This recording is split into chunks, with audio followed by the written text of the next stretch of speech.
Muito bem, vamos dar sequência agora, porque o presidente da Câmara dos Deputados, Hugo Motta, encaminhou nesta sexta-feira ao Conselho de Ética 4 pedidos de cassação, justamente do deputado Eduardo Bolsonaro. As representações estavam paradas na mesa diretora desde que foram protocoladas e a movimentação ocorre após PT e PSOL apresentarem recursos contra o parlamentar que está nos Estados Unidos, falávamos há pouco sobre isso, desde março deste ano. Entre as alegações, os partidos apontam condutas consideradas incompatíveis com o decoro parlamentar. Vou começar com o Nelson Kobayashi, falávamos um pouco justamente do Eduardo, dando sequência. Você acredita que pode aí avançar esse processo? A gente sabe que este ano, se a gente analisar friamente Câmara e Congresso, que eles produziram, né, Kobayashi, do ponto de vista legislativo, né? Mas será que isso vai avançar agora? Você sabe que essa questão do decoro parlamentar é um julgamento estritamente político, né? Não tem nada de jurídico nesse tipo de julgamento, e aí aquelas condutas que juridicamente seriam muito graves podem encontrar uma absolvição, um arquivamento, e aquelas outras condutas, às vezes mais simples, encontram lá um ambiente político para uma condenação severa, uma cassação, enfim. O maior exemplo é de quem está pedindo aí, né? PT e PSOL. O vice-presidente do PT, pouco tempo atrás, deu um tapa na cara do outro dentro do plenário. Não sei se vocês lembram disso. Será que isso é esperado para o decoro parlamentar? Agora, a atuação do Eduardo não é esperada, é quebra de decoro. Enfim, como você vê que juridicamente, do ponto de vista da lógica, não faz muito sentido esse tipo de representação. Por outro lado, a gente tem que respeitar também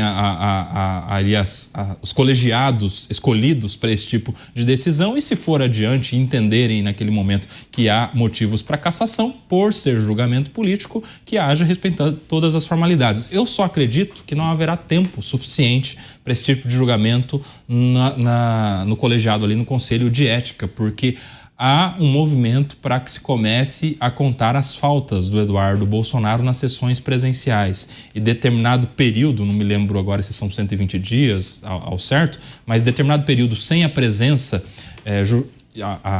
com ausência justificável pelos parlamentares, já demandaria ali, pela própria decisão da mesa diretora, uma exclusão do mandato. Então, provavelmente isso aconteça antes de qualquer julgamento político. Lembrando que o Eduardo Bolsonaro, apesar de qualquer divergência que ele possa alcançar com seus pares, inclusive no campo da direita, ele é filho de quem tem o maior capital político da direita, ele traz o nome Bolsonaro e ele é parlamentar do PL, que tem a maior bancada na Câmara dos Deputados em específico. Então, acredito que não haja força suficiente no Conselho de Ética politicamente para cassá-lo por suas ações nos Estados Unidos. Eu acredito que ele deve se preocupar, se ele se preocupa com o mandato, só em relação a essa contagem de ausências que pode começar a acontecer lá na Câmara dos Deputados.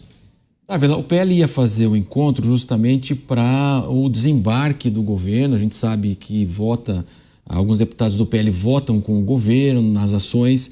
Você acredita que esse tipo de discussão no Conselho de Ética vai determinar realmente como é que está a radiografia política justamente lá da Câmara, para saber se tem de fato aí o governo o PT teria a força para derrubar o Eduardo ou não? Seria uma radiografia do poder hoje lá em Brasília?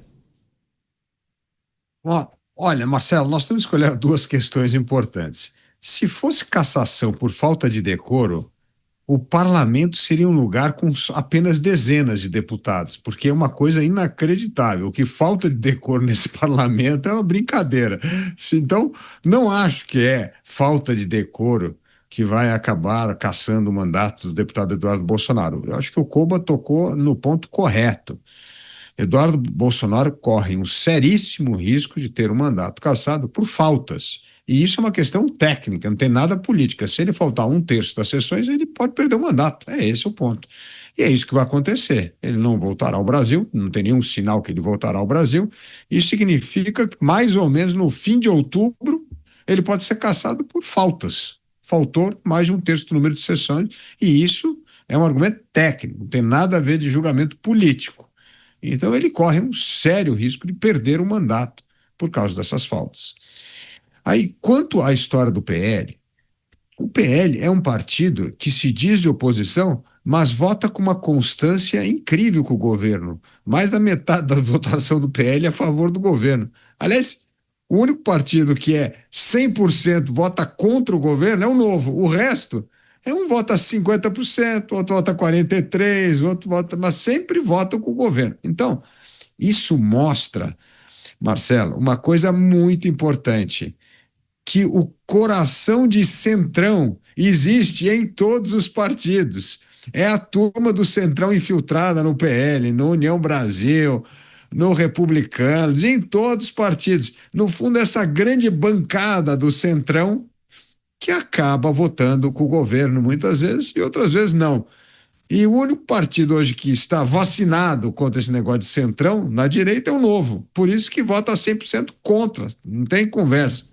Então, isso mostra que na política hoje, legenda partidária conta muito pouco. O que conta é saber em que tropa você está, no centrão, à direita ou à esquerda. Exatamente, essa questão do PL surgiu até antes de toda essa polêmica envolvendo os Estados Unidos e o Eduardo Bolsonaro. Quer dizer, essa reunião estava marcada antes, inclusive a discussão, a gente já está em agosto, né, na metade do mês, começa já a se imaginar cada vez mais 2026. Então isso também mudou de cenário porque aconteceu toda essa questão norte-americana, todas essas implicações que nós colocamos aqui. E agora, Mota, como é que fica a situação dele? De fato, se ele voltar para cá, corre o risco de ser preso, vai ficar lá, vai perder o mandato? Do ponto de vista político, é uma vitória ou não? Como é que você avalia? A esquerda sempre segue o mesmo script. A esquerda só permite a existência da esquerda. Quanto mais perto a esquerda acha que está do poder, mais virulenta ela fica. Não há absolutamente nenhuma novidade nesse tipo de pensamento, esse tipo de ação.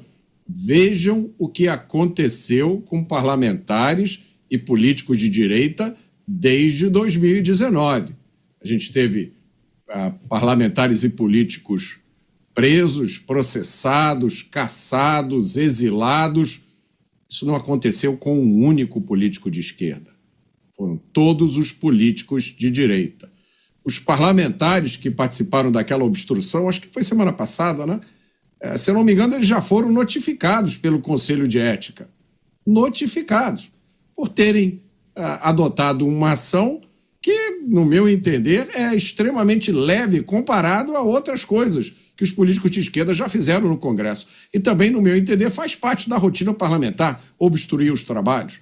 Mas eles já foram notificados e estão ameaçados de punição. Vejam o que aconteceu com Deltan Dallagnol, meus amigos. Deltan Dallagnol perdeu o mandato porque existia a possibilidade de que, em determinadas circunstâncias, ele poderia, no futuro, vir a cometer um crime. Então, não há novidade nenhuma nisso. Parlamentares de esquerda têm licença para fazer qualquer coisa. Parlamentares de direita não têm nem licença para existir. Exatamente, e no resgate na internet nós temos essas cenas que você colocou, lembrando o que a esquerda já fez e essa situação toda que aconteceu justamente na semana passada.